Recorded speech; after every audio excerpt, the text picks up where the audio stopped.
What if the biggest thing holding you back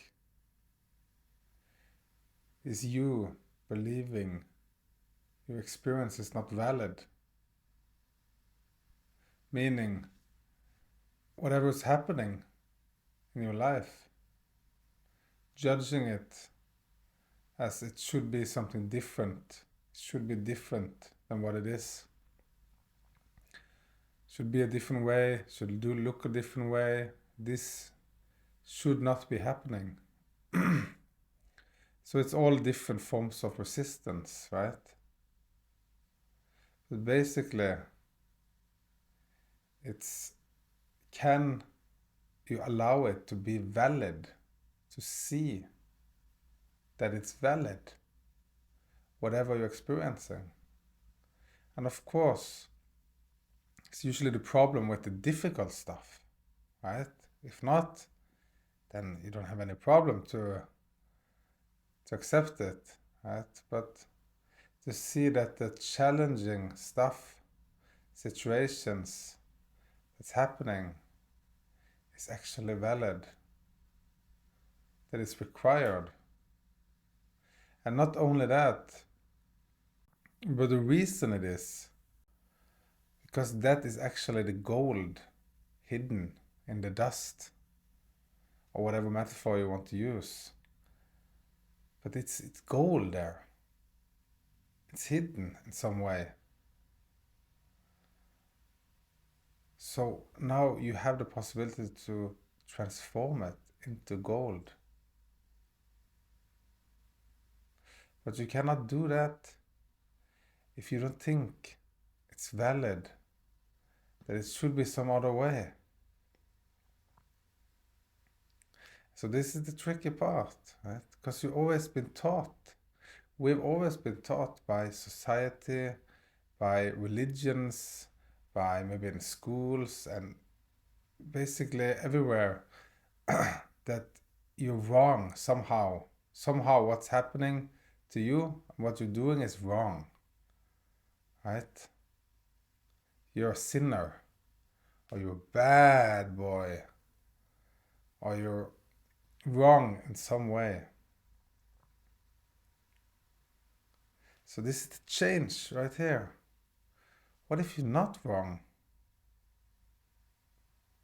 What if you've just always been doing the best that you could with the information and the programming and the conditioning and whatever it is that you had available to you? Because you've basically been a product of that.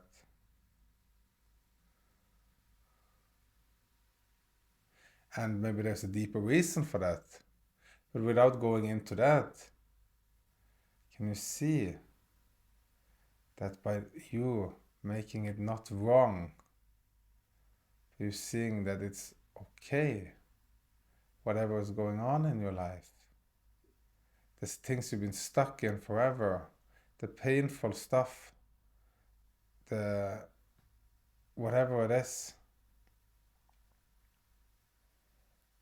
That's how you can start to transform it. Or it's not you transforming it, but that's how it can start to transform you, rather.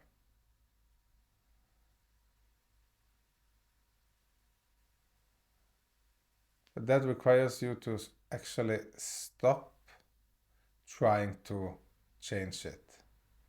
Stop trying to transform it. Stop trying to fix it. Because it is not wrong. It just needs to be welcomed in, embraced, taken care of. Like a stray dog running around. It just wants to be taken care of. And the way you do that is just welcoming it in. Embracing it, being with it, not needing it to change, not needing it to leave, not needing it to only stay for a certain time and then you have to have changed and have left, be gone. It's the surrender to, okay, you're welcome here. However long you need to stay.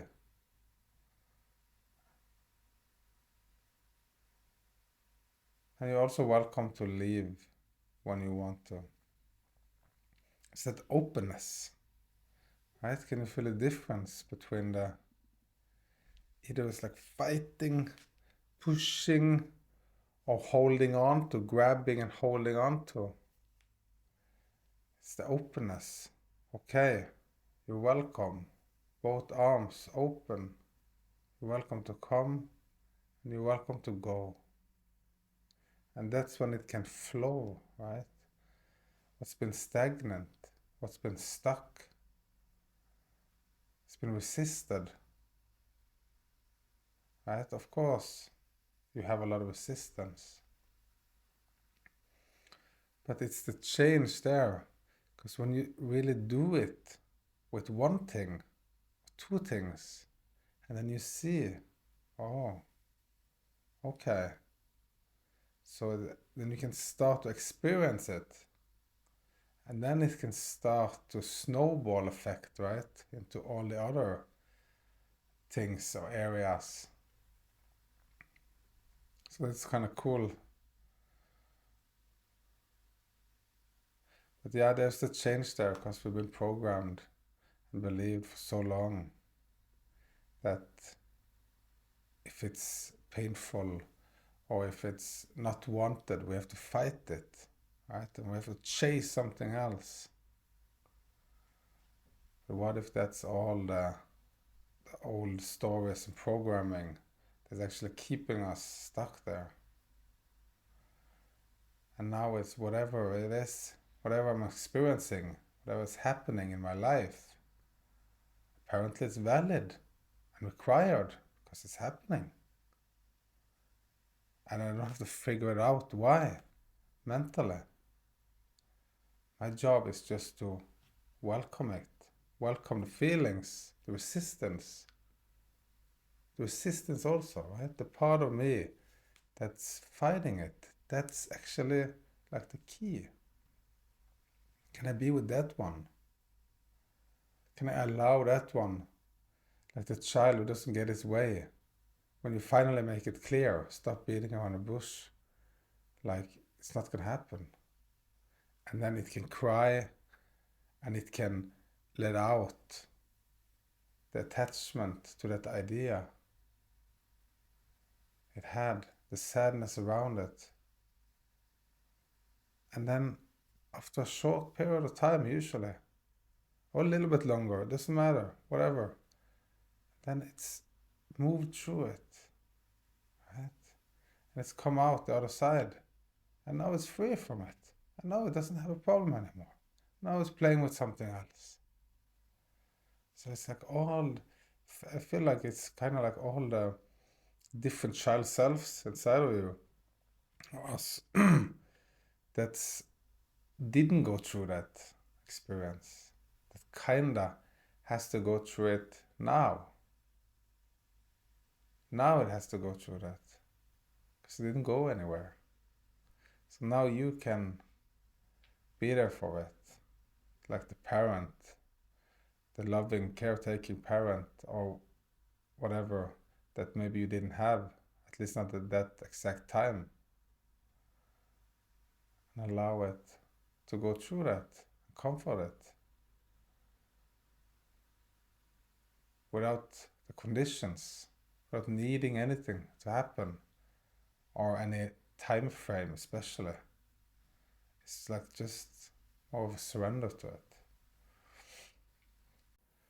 So it's like it's the first step, validating what's happening, what you are experiencing, what you're feeling, thinking, whatever is happening, right?